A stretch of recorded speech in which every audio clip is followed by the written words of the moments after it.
Will commence. It's time for qualifying ahead of the Austrian Grand Prix. Welcome along to the Red Bull Ring, some 700 metres above sea level, for what is round 8 of the Formula One Championship in 2026. And for the previous 7 rounds, the Grand Prix pole has gone to Mercedes. So who can take the challenge to them, or will it be Kimi Antonelli, the early pace setter, or George Russell, the fastest man in final practice? Who gets that all-important P1 ahead of 71 laps for the Grand Prix on Sunday? Just 2.68 miles long. It's a very short circuit, and traffic will definitely be an issue during the first part of this qualifying hour. 10 corners, 3 to the left, 7 to the right.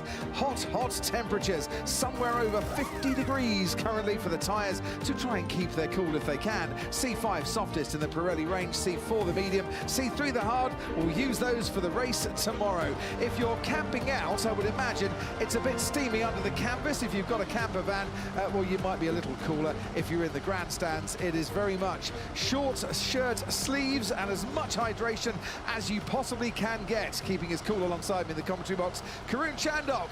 Hello. Hello. Very excited to be here, Crofty. It's the shortest lap time of the season, and therefore, with 7 real corners, I know there's 10 officially, 3 of them, full throttle, right? 3 are easy flat out, but with just 7 corners to make the difference, we get such small margins between the whole field. It was only a few years ago, we had the whole 20-car field, we have 22 now, within 0.7 of a second. Extraordinary around the circuit. I'd be amazed if we get that today, because we're seeing quite big gaps here. I'd be amazed if we didn't get a few hard luck stories as well, because the tyres aren't holding on for 2 laps. You've got to get it right on your first lap, and if traffic gets in your way before you start your lap, well, you're on a hiding to nothing. And the other challenge here is this is an old school track in terms of we've got grass, gravel, natural deterrents on the edge of the track. Now that creates yellow flags and all sorts of other things, potential red flags. We saw last year, Oscar Piastri didn't get a chance to do the final lap, for example, as the championship contender,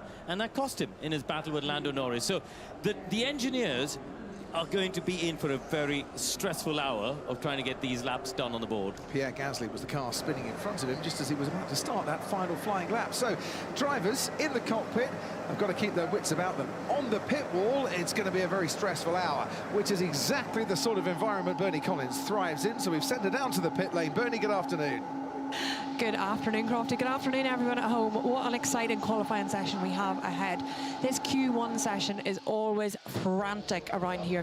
22 cars on track, all competing for space. And I think the one to watch out for is Verstappen, I think, has 1 set of soft tyres less than everyone else. So only 3 soft tyres for 3 qualifying sessions. So he's going to be hoping for ideal conditions and no lockups on those during this first session. Might run a medium first, one to watch for, I think, through this Q1.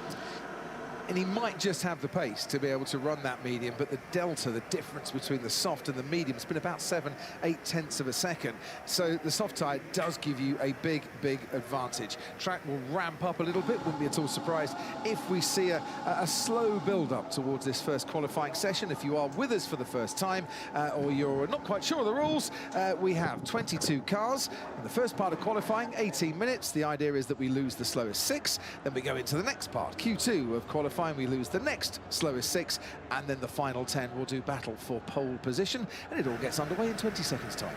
It does. It's a very short lap, as we were saying here, just 4.3 kilometers, 2.68 miles around this circuit. And if you haven't watched any of the free practice sessions, we have seen drivers struggling with traffic, struggling to make a gap, especially in the final part of the lap. So as we get underway, you'll see it, and the lights are about to go green.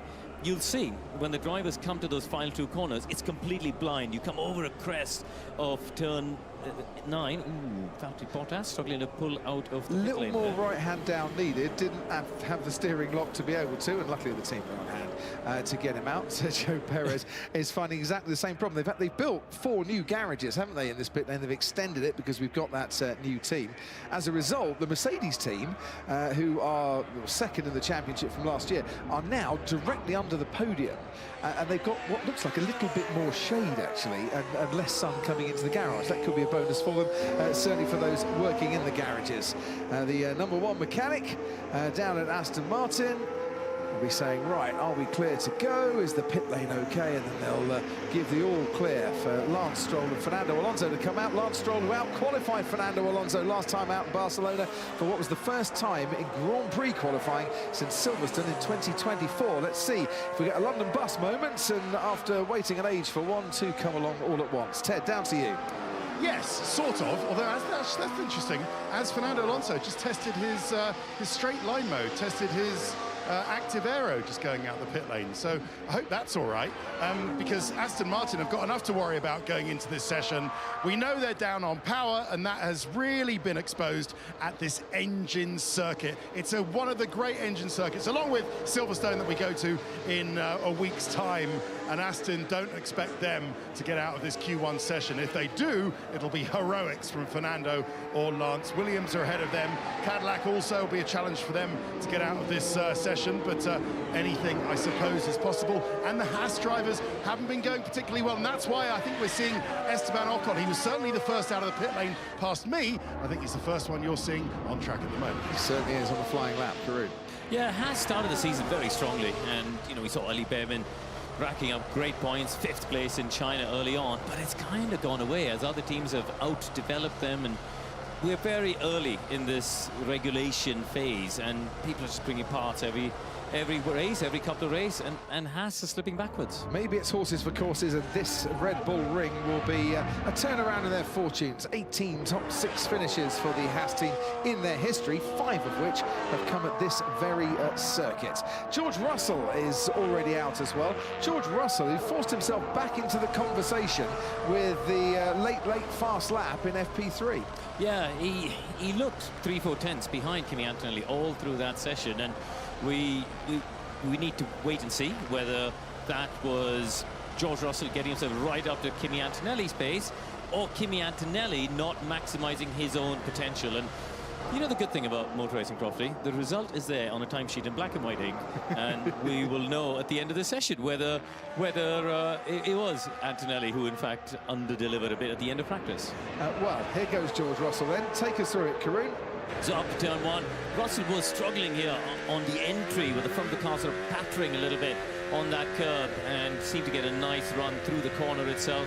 Now we climb steeply uphill to the highest point of the circuit. It's 69 meters of elevation change around this track. We're way up in the Styrian Mountains. Russell got the nose hooked up around that inside curve really well, and no wheel spin on the way out as well. He's got a bit of traffic. Perez does get out of the way. Very tricky here, under braking for turn 4, and he seemed a little bit wide off the apex to me. The downhill under braking, and it's often easy to see some instability and lockups there. This is where George was struggling with understeer for a large part of the weekend through the middle sector. He's fastest of anybody in the first 2 sectors, but we would expect that at this stage. We haven't yet got any of the heavy hitters out from the top 14. So through turn 9, then drop down here. Let's listen in here. Gets on the power nice and early at the apex and drives up to the line for an early benchmark of a 107.8, but that's still, Crofty, about a second off where we'd expect to see them in this Q1, I think. So improvement to come, and here's Max Verstappen on the first of those 3 new sets of soft compound tyres. The pressure is on Max then to get a banker lap in that could be good enough to get himself through into Q2, and that will be very good news to the majority of fans here, because the Dutch Army very much in attendance.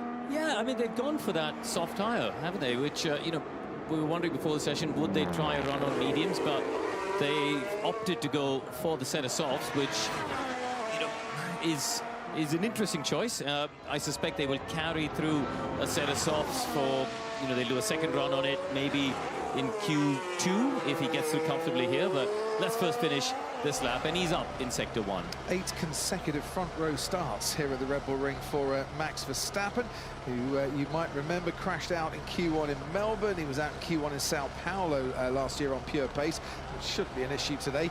He and his teammate Isaac Hadjar exactly the same to the 1,000th of a second time through the first sector, but Lando Norris going just that little bit faster, and you can see him on the left-hand side of your picture. Middle sector has been strong for Verstappen throughout today, and the 30.1 is about what he was doing during practice. Yeah, the middle sector is really the heart of the lap here. Sector 1 is just the first corner and then the run up to turn 3, comfortably flat through turn 2. So Verstappen now up to the line. He's going to get a distant toe from Gasly and goes fastest with a 7.4. Yeah, might not last long though. Lando Norris is very much on the pace. Here comes Isaac Hadjar, who was neck and neck with his teammate throughout this lap, and to 1/1000th of a second drops just behind. And that's the sort of time that Red Bull are asking for from Isaac Hadjar. You don't have to be your teammate, but be very close to him.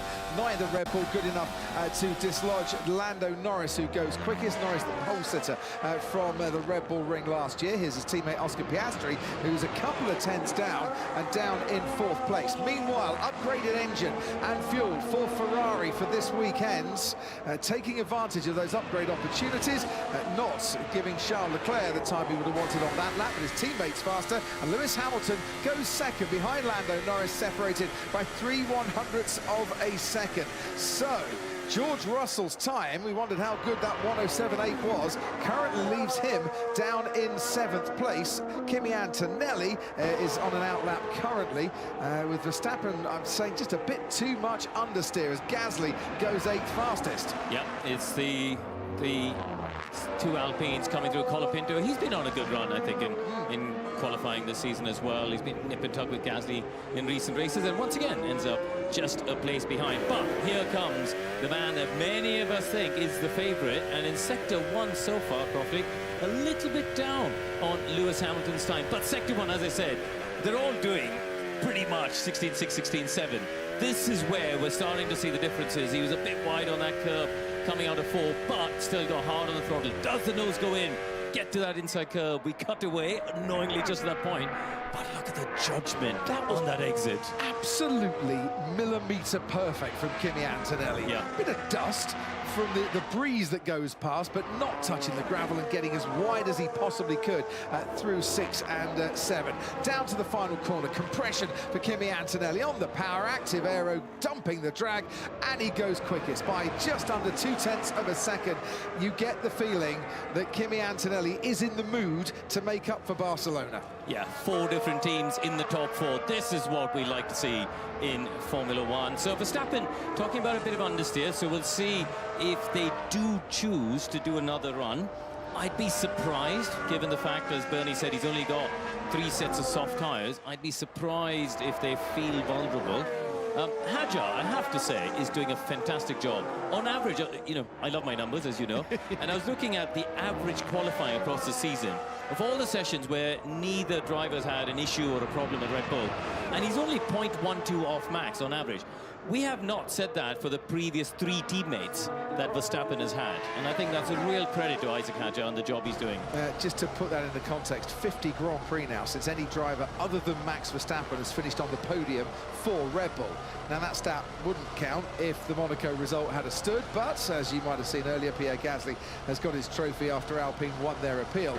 Isaac Hadjar in Q3 for every single race this season. George Russell is going again, but George Russell is not finding pace through the first sector. This is early struggles, and I wouldn't be too alarmed just yet if you were George Russell, but if he can't improve on his time, that 1:07.8 should be good enough, but it's nowhere near his teammate. And for the championship, and for George's confidence and momentum, he would want to be that much closer to Kimi Antonelli. Yeah, his middle sector